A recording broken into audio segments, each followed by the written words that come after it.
travelers, and welcome to Go See, Do Explore. Here, we dive deep into the heart of travel, sharing hidden gems, unforgettable experiences, and the stories that make each destination unique. Whether you're a seasoned traveler or dreaming of your next getaway, you're in the right place to get inspired. I'm Christopher. And I'm Ashleigh. And together, we'll set the course for your next great adventure and discover the stories that make each place unforgettable. It's time to go, see, and do more. Let's explore. Hello, everybody, and welcome back to another episode of Go See, Do Explore. So this episode might sound a little different, and that is because Chris and I are on opposite ends of the country. I'm sort of south middle. Yeah. Opposite ends, top and bottom. Opposite ends, top and bottom. True. Yes, you're right. Yeah. And we thought it would be a good idea to talk about one of the destinations that I feel like we have visited probably more frequently than a lot of other places in the U.S., and that is Austin, Texas. That's right. I'm actually in Dallas, Texas right now, just a couple hours down the road. I kind of wish I was in Austin. So we first visited Austin in February of 2020. I think we've mentioned this trip in the past. Mm-hmm. We kind of like to try to get out of the Michigan cold, especially in February. It's one of the hardest months to get through in the winter here. Mm-hmm. And so we were looking for some cheap flights to somewhere farther south. And we found ridiculously cheap flights to Austin on Spirit. Yeah. I think the base fare was like $40 round trip for two people. And then we maybe we didn't add anything. No, I mean, it was really dirt cheap. And pretty quickly we fell in love with the city. Yeah, for sure. Even though it wasn't that warm that first time we went. It was not warm at all. I mean, It wasn't as cold as it was at home, but it wasn't what I had imagined Texas would feel like. I think it was 50s and rainy. Yeah. Yeah, well, and I think maybe not even 50s one of the days. Like upper 40s and then, low 50s. And then I think the last day we were there was like a glimmer of sun. But anyway, so Austin is a place that has become special to us, and we've been back there many times, and we talk about it a lot. And so we're going to talk about it on this podcast, this episode today, talk about, places that we like, tips that we have, things that you should consider when you go. We're kind of hoping to share with you some of the reasons why we like Austin so much and why you should give it a shot. Why maybe if you have the goal to visit 50 states, why maybe Austin should be the place you visit in Texas. Would you say that's fair? Yeah. I think so. The only hesitation I have to that thought is that Austin is so different from a lot of other parts of Texas. I really would try to do both. But I would say as a traveler, Austin is the place in Texas where I've had the most fun, right? For sure. True. We haven't been to everywhere in Texas. So we wanted to start off by talking about places to visit in Austin, or I guess attractions, things to do in Austin. You came to Austin, Texas. Now what? We'll just run through these. Some of them will appeal to some and some will appeal to others. I should say they're in no particular order, really, except for the order that we wrote them down. But the first one we'll mention is the Texas State Capitol. The Texas State Capitol is a pretty remarkable building. It's modeled after the U.S. Capitol, but of course, in true Texas fashion, it's larger than the U.S. Capitol. Everything's bigger in Texas, right? That's the saying. As they it's say. Very often true. Yeah. But the other thing is it's made from this, I think it's granite, I want to say, or marble. I think it's granite. Okay, granite. That has like this pinkish hue. And so, it looks a little pink, which is kind of cool too. But it's, a really remarkable building, and you can go in there and check it out and get a tour. And definitely recommend visiting that. Another place that we would recommend after the state capitol, we're going to go to another public space in Austin, and that is the Austin Public Library, which might seem like a funny recommendation of an attraction to visit, but it is a really cool building. On our first trip to Austin, it was recommended by our tour guide that we check it out, and it has a bar. I've never been to a library that had a bar before. Yeah. Yeah. with really cool, like, It also literary has themed drinks. right. It also has a really amazing rooftop. Yes. And that's the one thing I would check out there is go up to the top and you can look out over the city. You can look out over the river or the lake, depending on, what you want to call it. And it's a really nice place if you just want to relax or if you're actually looking to read or study. It's a popular place for those activities too. They have a really cool interior staircase that goes up and up and up, and you can have this really cool view of the inside of the building. And yeah, so it's a really interesting building with a really great view, and it's got a kind of a cool coffee shop slash bar too. They also have coffee, so if you're not Yes. looking to drink at the library, you can get coffee drinks. I think that was what we And there did actually when we were that there. is We what got we we did. got No, coffee I just thought drinks. that the Yeah, idea of a it is bar in a cool. library is pretty funny, and I liked Yeah. both their coffee drinks and their cocktails had really cool, like, literary themed names.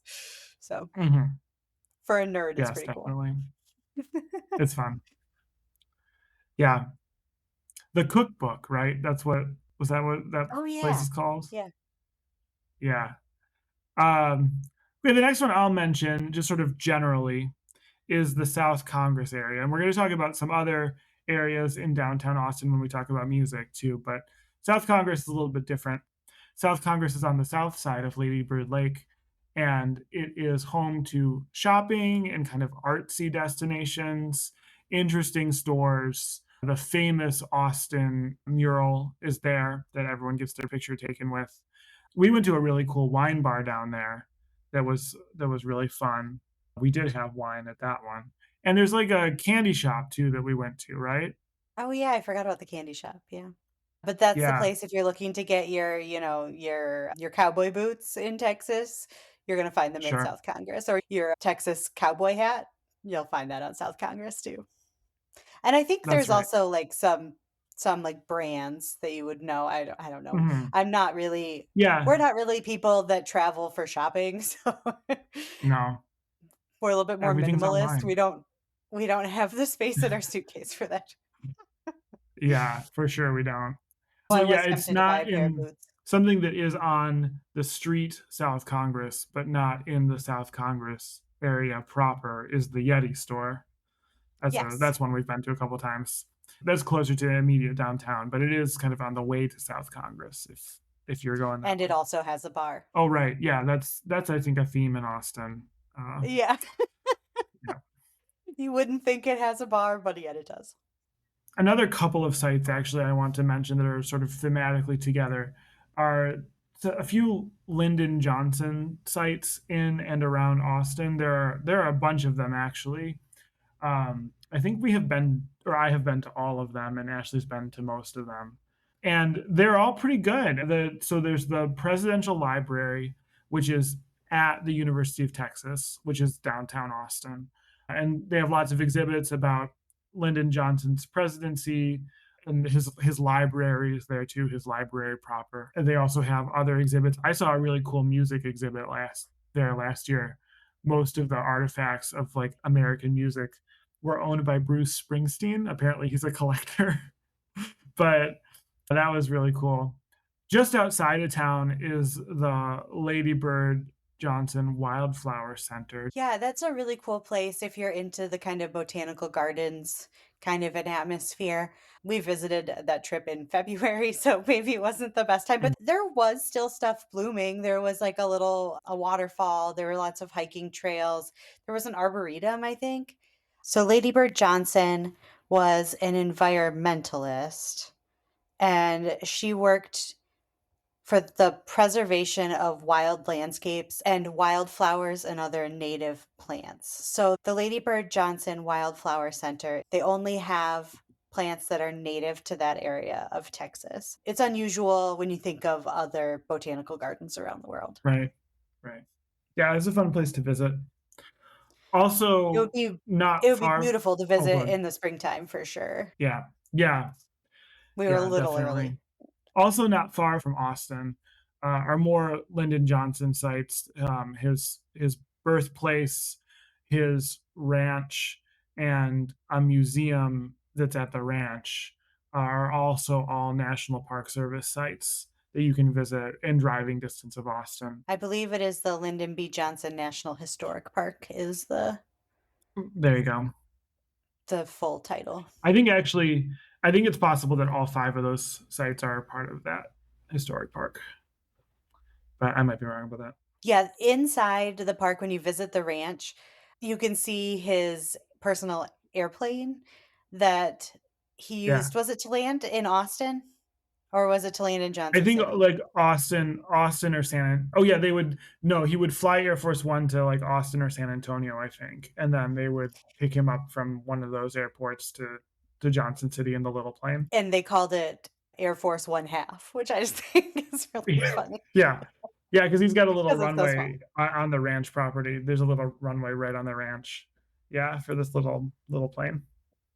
Yeah, and there are longhorn cattle there, and the building, the little White House that was his home when he was in Texas. Yeah, so most of these sites are in the city of Johnson City, Texas, which is named after Lyndon Johnson's family. They founded the city. So they didn't name it after Yeah. him, I guess is my point.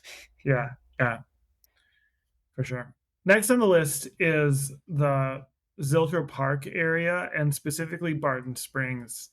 Zilker Park is this large urban park in sort of the southwest of downtown Austin. And it's a nice wooded area with lots of different things to do, walk around, bike around. I think there are various like athletic facilities, things like that. One of the more unique features of Zilker Park, though, is Barton Springs. Barton Springs is a natural spring or a it's kind of a I guess a creek. I don't know if you would call it that, but it's a flow of water that goes into Lady Bird Lake. But people have cut it in a certain part in Zilker Park so that it's like a swimming pool. And so it's this essentially natural swimming pool that you can go swim in. And it's like swimming in a swimming pool, except it's rock instead of concrete, just like cut rock instead of concrete. And the water is water that's flowing into the Colorado River. Not the Colorado River that you're thinking. Not the one you're thinking of, yeah. Unless you're in Texas. Not the one that goes through the You Grand are thinking Canyon. of the right one. Right. Different Colorado River. Another attraction that we wanted to mention is Mount Bonnell. So, where is Mount Bonnell? I wasn't the one driving. Yeah, it's either in or near Westlake Hills. I don't know where the boundary is, but that is west of downtown. It's like due west if you head out of downtown, and it's in this area, Westlake Hills, which is a really kind of nice high end area of Austin with some pretty big and expensive houses, a lot of which are on these bluffs that overlook Lake Austin. Yeah, didn't we see when we were on our tour of that area, didn't we see the house of like the guy, the Hewlett Packard guy or something like that? Dell? I think Michael Dell lives or has lived over there. I think that's my recollection. Mount Bonnell is a cool little hiking trail that goes up. I mean, mount seems a little strong to me, but it goes up a hill. And when you get to the top, there is a really, really nice view of, is it Lake Austin? Yes, It's a great place to go to kind of get out of the city and get away from the crowds and get that cool little natural view. definitely. It's yeah one of my favorite places to visit, and it's often accompanied by a visit to Mozart's, which is right there. We'll talk more about food later, but yeah, I remember our tour guide recommended, so I will put this little note here that if you're going to hike Mount Bonnell, there is a stairs option and a trail option. The tour guide recommended that you go up the trail and down the stairs, that it's easier. the way the parking is, when you park, most of the spots you kind of see the stairs, and so I think it's logical to go up the stairs. But yeah, I would agree with that you should go up because it's like a gradual hill. It goes up pretty high, but it's a gradual hill. But then yeah, the stairs are pretty steep. So we've already mentioned Lake Austin, we've already mentioned Lady Bird Lake, but we have them on our list here. In general, what's happening in Austin is you have the Colorado River, which we've mentioned. It's flowing through Texas. There are a series of dams in the hill country and coming into Austin that make these lakes. So, like Lake Travis is another really famous one that's just outside of Austin. But in Austin, you have two. You have Lake Austin and you have Lady Bird Lake. And both of them are really great for a lot of water sports. Lake Austin is popular for pontoons and small speedboats and that kind of watercraft. You can also paddle, but it's a little bigger. Lady Bird Lake is smaller. It really looks more like a river. It's kind of just like a wide. It's not even that wide, honestly. I mean, to me, it looks like a river, but there's a lot of paddling that happens there. Kayaks, canoes. They also have paddle boats, little things like that. It's. I've never been on that one, but it looks fun. I've always wanted to do some kayaking there.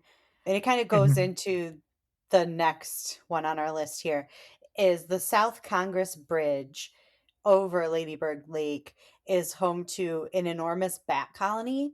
And so if you happen to be in the area at sunset, you can see It's right around thousands sunset. Yeah, upon thousands of bats flying out of from under the bridge. And I believe is that something that people will kayak for?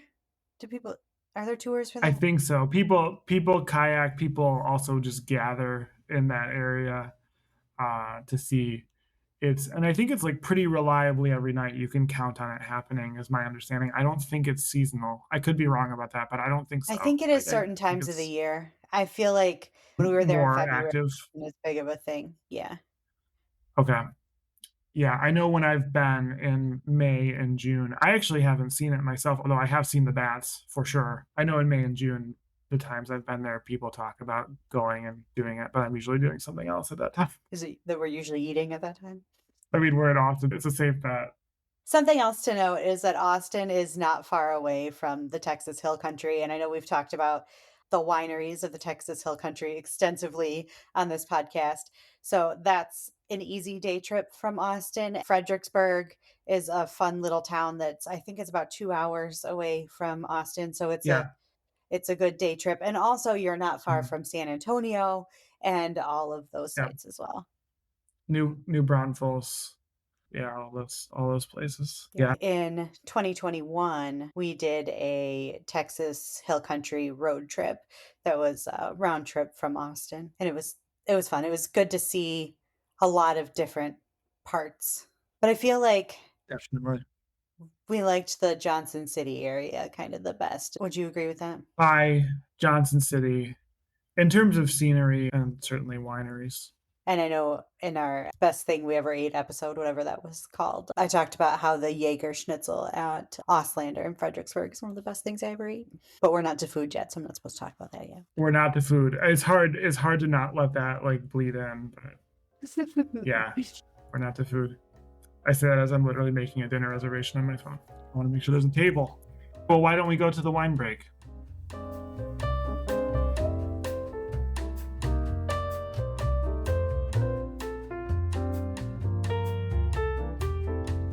We're here for the wine break together through the magic of time and recording things not in sequence. And we have an interesting one today that I don't really know anything about. This is, oh boy, Susu Maniello, I'm going to say, 2021. It's from Puglia. Puglia is in southern Italy. And we were not in Puglia, but we were near Puglia when we went to Naples, sort of in that part of the world. I don't know anything about it's a red wine. I don't really know anything about this grape. The bottle is mostly in Italian, 14% alcohol. So, yeah, we're just going to try it and see what we think. I kind of have an expectation of what this is going to be like, but we'll see if I'm right at all or not. Oh, the aroma is really good. It's like almost like a Malbec, the aroma. It's very strong smelling. Yeah, strong, and it has like that kind of inky black look that like a Malbec has too. Is it gonna taste like a Malbec? No. No, not at all. Nope. I feel like it's got more of the kind of heaviness of like a Chianti. Yeah, I'd say so. It's got a fair amount of acid, and it's pretty high tannin. 14% is decently high alcohol too. You can see it, like if you just look at the glass, like you see the alcohol. Very, very red fruit. Yeah, but almost like the tannin almost borders on bitter. Yeah, I would agree with that.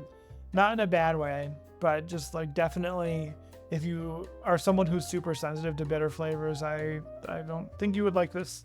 I do like it. I was going to mention that on the bottle there's a picture of a decanter in the shape of a lamb or a ram, maybe? I don't know. Does it look like a ram to you? Yeah, I think so. Yeah. But it's Greek, probably Oscus, Alpha, Sigma, Kappa, Omicron, Sigma, Oscus.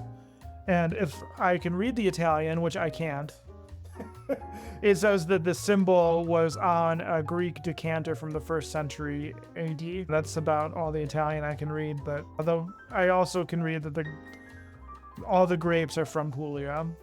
It says that, I'm pretty sure. I don't really know how to read Italian. So I just looked up the Susumaniello. You're doing my job. And it is an ancient varietal Oh, okay. grown in the province of Brunsidi, Salento. Works for me. It needs a warm Mediterranean climate. This is the second time on this podcast that we've had one of these kind of ancient grapes from southern Italy. DNA profiling showed that it's a variety of a natural cross between an Apulian table grape and the white wine grape Garganega, Oh, I don't know which that was one. once thought to be of Greek origin. Yeah, and it makes sense. Southern Italy and Greece, there was a lot of cross-pollination there. According to folk etymology, the name indicates the productiveness of the medium ripening vine with which you could pack a donkey. The phrase Susu Lu Somarieu means run donkey. That's funny. Thanks, Wikipedia. Yeah. So this has been the Wine Break sponsored by Wikipedia. But yeah, we have this nice Southern Italian red that we will be enjoying. Okay. Good wine break.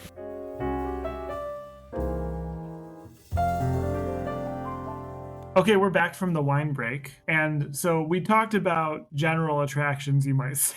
I was trying to avoid saying that, but just, miscellaneous things. It's certainly not the end all be all of Austin, but it's things that we've done and things that we like, or at least whatever we're familiar with. Let's talk about some more specific things that Austin is really known for.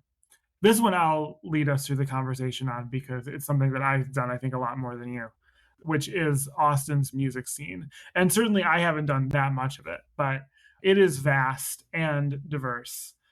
Austin is a live music town. This is no secret. Anyone who knows anything about Austin knows that this is like one of the main things that Austin is known for.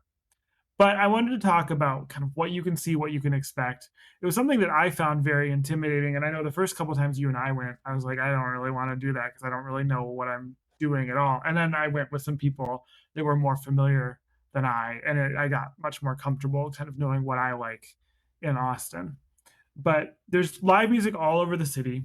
Their tourism website, I don't know if it's Chamber of Commerce, I don't recall, but they have websites where you can go and see like on a given night who's playing and where, and they list all these different venues. There are apps like Bands in Town is a good app that works not just in Austin but all over. It actually syncs up with your Spotify, and then it'll make recommendations like for where you are and like if you might like a band. And that's really useful in a place like Austin because there are so many bands, most of which you probably have never heard of. And if you're trying to figure out like who might I like to see, Bands in Town is a good app for that. That's maybe a good travel app, just in general, if we add that to our list of travel apps. But a couple of the areas that I think are really worth mentioning. First of all, Austin is famous for Austin City Limits. Austin City Limits is a live music show. It happens, I think it typically happens several nights a week, but there's a taping about once a week. And that's a long running PBS show. And so I believe it airs Saturday nights on PBS featuring live musicians. And that's right there, I think on 2nd Street, I want to say, right downtown Austin, right next to the big Willie Nelson statue. And that's something I would like to do. I would very much like to go someday, but I want to go someday when it's someone that I'm really excited to see. And the past couple times I've been there, it hasn't, to Austin, it hasn't lined up that the musical act was someone that I was like really into. So I'm kind of saving that experience for an act that I really want to see. Another one that's famous in Austin is what's going on 6th Street. Now, 6th is a lot more than music. 6th has been compared to Bourbon Street in New Orleans. It definitely has that same kind of reputation for like a wild party atmosphere. I've heard some of the loudest music in my life on 6th Street, and I think you Yeah, have I was too. there. Hmm. My Yeah, ears are Friends still Bar. We ringing. went to Friends Bar. Last year I went to a place on 6th Street that was a little bit more laid back, but it was still pretty loud. Um, 6th is not really my scene, I would say, but just around the corner from 6th on 7th is a place called Antone's, which is really cool and you should check out. Antone's is an old music venue that has been around for forever. People like Stevie Ray Vaughan played there before they were big. Like it's just this legendary location. And it's small, it's dark, it's standing room only. They have a little bar in the corner. And it's definitely worth experiencing going to Antone's. And that's just around the corner from 6th on 7th Street. The one that I really, really love, the one that I always want to go back to is Rainy Street. If you haven't heard of Rainy Street is it's a couple blocks in kind of the southeast corner of downtown. It's, I think, like even below 2nd Street because the river kind of takes a corner.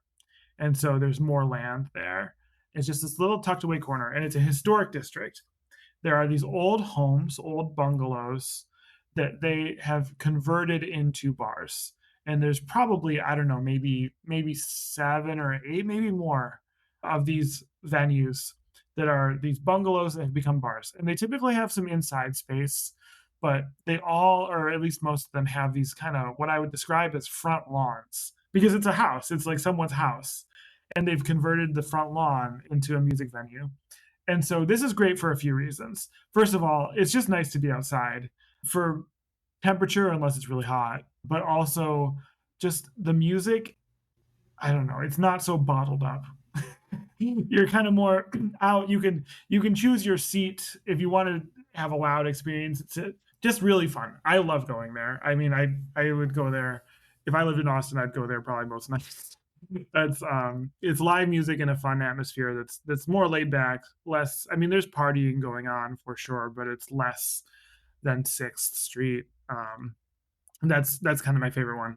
There are also a bunch of other ones that I'm not familiar with, other areas for live music, because it's all over the city. Those are just the sort of the 3 that I really know. So yeah, maybe next time you're in Austin, go to Rainy Street. I know we will. I remember when we were there last, there was some musician was playing at some big hall, and it was Lil something. Was it It Lil was Lil Lil Wayne was at Lil Stubbs. Wayne? Stubbs Barbecue, that Stubbs, like of the barbecue sauce that you've seen in your grocery store, has a music venue. And yeah, when you and I were there together last, Lil Wayne was there, and his buses and like these cars were just everywhere. All right, so we're gonna move on to what I think is one of the highlights of Austin, Mhm. and that is the food scene. We have to try to keep this segment contained because I think we could make a whole episode. So, one of the biggest things that Austin is known for, and really Texas in general, is barbecue, right? So, there are a lot of big, popular barbecue destinations, the biggest of which is Franklin Barbecue. And I don't think you've never been to Franklin, correct? No, The thing about Franklin is people line up starting at like 7 in the morning and it doesn't open until like noon or something like that.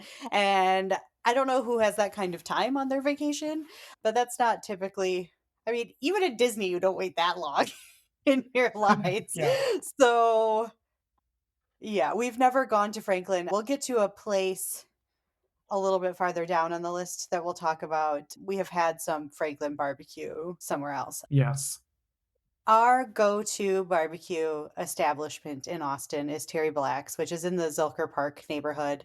And there can be a bit of a line there, but it always moves fast. All the food is great, the sides are great, the barbecue's great.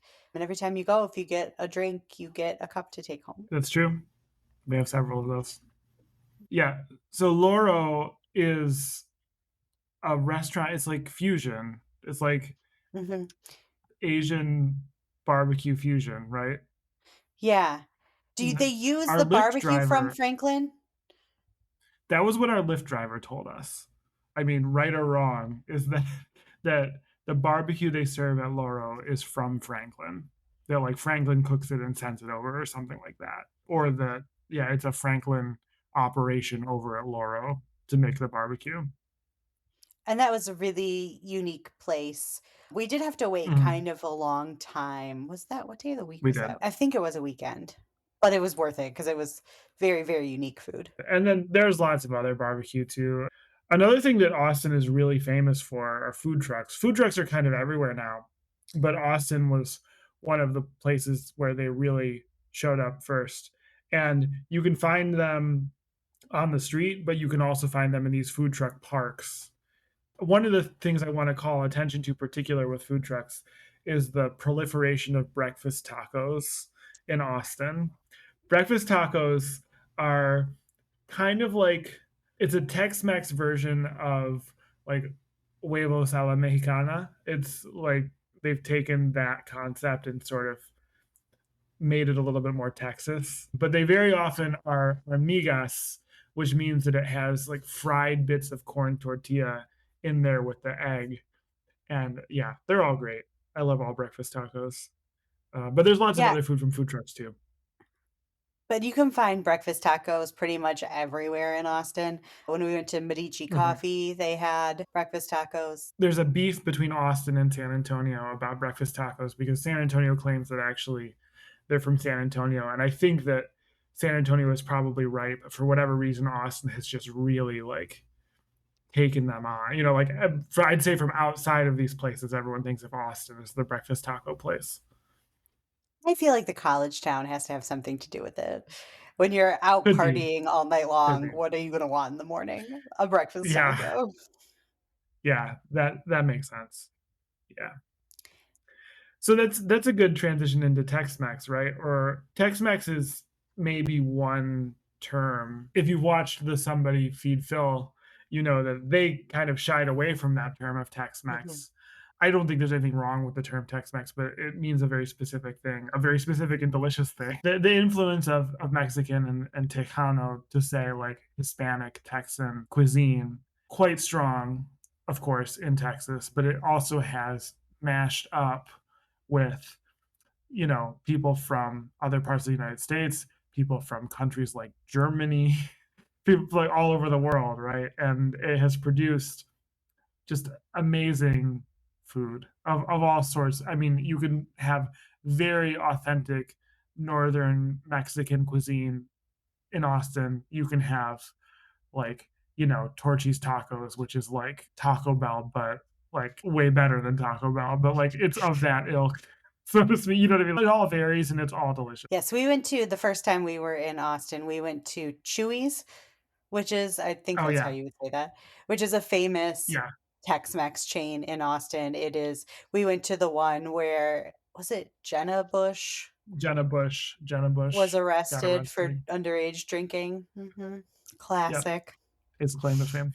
Yeah, I don't even know where to start. I mean, of course, I feel like if we're mentioning specific places here, we have to mention Suerte too, which is I would Oh, not yeah. describe Suerte as Tex-Mex. Suerte is like kind of a more of a modern Mexican take. I mean, certainly blended with Texas though, but not in the way that you would think of as Tex-Mex. Like for example, they make suadero with wagyu brisket, and things like that. They used what was it, pistachio in the guacamole? Yeah, That like, feels very Sicilian.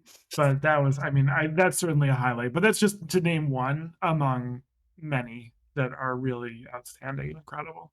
And there's also a lot of innovative food that kind of doesn't fit into these categories. And I once again, I Mhm. mentioned during my, my best thing I ever ate episode, the ramen from Ramen Tatsuya is amazing. And Yeah, they have like a whole chain of Tatsuya restaurants in Austin, correct? yeah. There's Tiki Tatsuya, and then there's also that like fancy one that Phil went to. I can't remember the name of that one, but it's like the high end one. Is there any other food you wanted to mention in Austin before we move on? Mm. Think so. There's so much. I mean, like I said, we could have a whole list of all of these, but just find something that looks good and go. It probably will be. Yeah, I don't think we've ever had a bad meal in Austin. No, All right, so we're going to end this episode talking about some tips for visiting Austin. What are some things that you need to know to make your trip to Austin more fun, just better? Yeah. Austin can be a very expensive city, especially on the lodging side of things. I think food, there are so many options, cheap and expensive, that you can kind of do what you want there. But the lodging, because the lodging taxes in Austin are very high and the property values are also very high. So we have had really good luck with rentals. It's still not cheap. I won't say that you're going to save a ton of money doing something like Airbnb, but it seems like just the hotels in particular can be just really expensive. So especially if you have a larger group, a rental can make total sense because you save a lot of money. But even with two, the first time we went, we stayed in someone's like converted garage. It was really nice. And when I say converted garage, it doesn't sound nice, but it was. It was a really nice space. And that was not terribly expensive. It was not inexpensive, and we were in Zilker Park, so we could walk to some things, or we'll talk about other transit options before too long here, but we were able to get around okay. When I think back about that place in Zilker Park, it's one of those rentals that is what Airbnb was meant to be. You know what I mean? Before Mm-hmm. people that Yeah. bought up all of the real estate and now they're like real estate moguls Mm-hmm. renting on Airbnb. It was meant for people who are renting out their basement or, it's the converted Yeah. garage or their extra bedroom. And so that's like one of the cool things I think back on that place. Austin, you should know, is really a driving city. It's not a city where you can get around to everywhere you need to go just by walking or taking public transit easily. But depending on what you want to do, you don't necessarily need a car. In fact, I would say most of the times I've been there, maybe every time I've been there, I haven't had a car for the whole time. So if you stay in the downtown area and all you want to do is in the downtown area, you can probably walk to most things. You might rely on rideshare a little bit to get across downtown. There are also lots of these like scooter rentals, bike rentals, things like that, because it's a very tech forward city. And so there's a lot of that kind of thing going on. There's also Zipcar, which I know we've mentioned Zipcar before, but Zipcar is a service where you can rent cars that are for short periods of time, and it's usually a really good value. It's a membership service, so you have to join. I think the full fee is like $99 a year. If you're a student, you can get it a lot less than that. And then you can rent a car. So that's a good option too. We've actually done that in Austin several times. If we just needed a car for a couple hours or for a day, using Zipcar has worked out really well for us. The first Um, time we were in Austin, we got around, we actually used Turo, which is kind of like the oh, that's right. Airbnb Yeah, of car rental options. And we got was it a Fiat 500 that was electric? electric. Yeah, yeah, Yeah. yep. So that's an option too. And it's funny, I was thinking about it in this moment. I had never really thought about it before, but they don't have a I super think great public transit system. it's buses, and I don't know. I really don't know. We've But never used usually it, I guess. when it's buses only, it's not very good, at least in the US, right? Like it's typical that that's the case. Also, traffic can be quite bad. Just be ready for that too.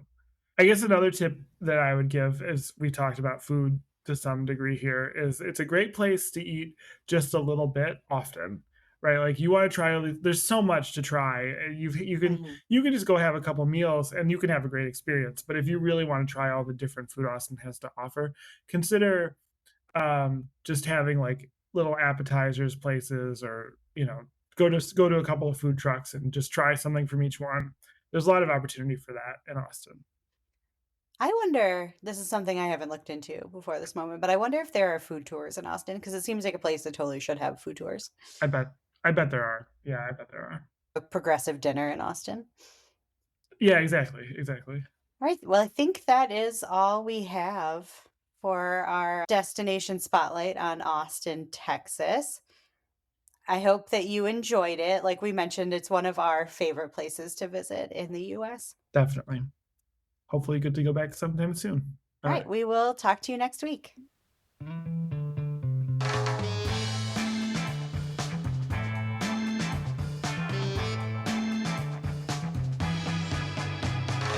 That's all for today's episode of Go, See, Do, Explore.